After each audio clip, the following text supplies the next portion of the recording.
Les mères, filles et sœurs de l'Église évangélique du Cameroun étaient à l'honneur dimanche 16 mars 2025 à l'occasion de la célébration de la Journée internationale des droits des femmes qui s'est tenue le 8 mars dernier.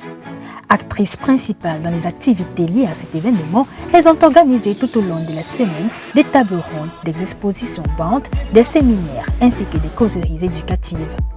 Prédicatrices de l'évangile de ce dimanche 16 mars, elles ont mis en avant leur rôle et leur importance dans la société et dans l'église. La différence entre le 8 mars à l'église par rapport à ce que nous vivons dehors, c'est parce que déjà premièrement, nous avons reçu l'appel du Seigneur.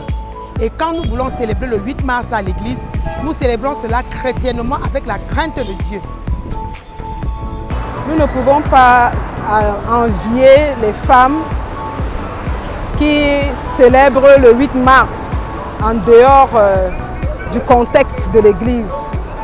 Nous voulons dire que nous, de manière particulière, comme l'a dit le célébrant de ce jour ou la célébrante de ce jour, nous sommes soumises à nos maris. Cela veut dire que nous sommes sous. C'est nous qui portons les familles, c'est nous qui portons les communautés, c'est nous qui portons la société dans son entièreté. Voilà la particularité qui nous voilà ce qui nous singularise, nous les épouses des ouvriers. Et voilà ce que nous faisons chaque fois que nous célébrons, nous commémorons cet événement. En voyant ces femmes vivre le 8 mars, d'autres femmes pourront calquer, n'est-ce pas, la bonne manière de vivre le 8 mars et non vivre ce 8 mars dans le sens des femmes du monde.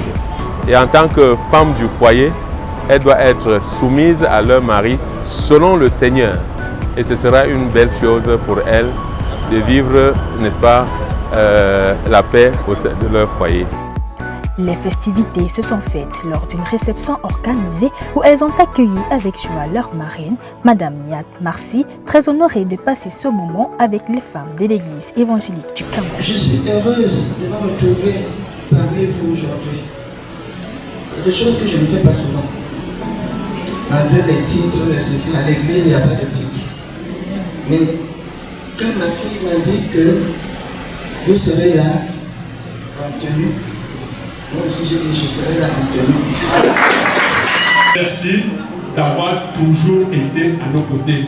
Parce que ce n'est pas nous seulement aux côtés de vos filles, mais nous savons toutes les occasions où vous avez toujours été aux côtés du centre et Sud 1. Donc par notre voix, nous vous disons merci.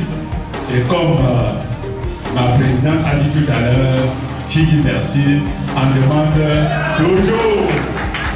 Je suis tellement contente de cette initiative prise par notre mère, notre marraine, Madame Niat.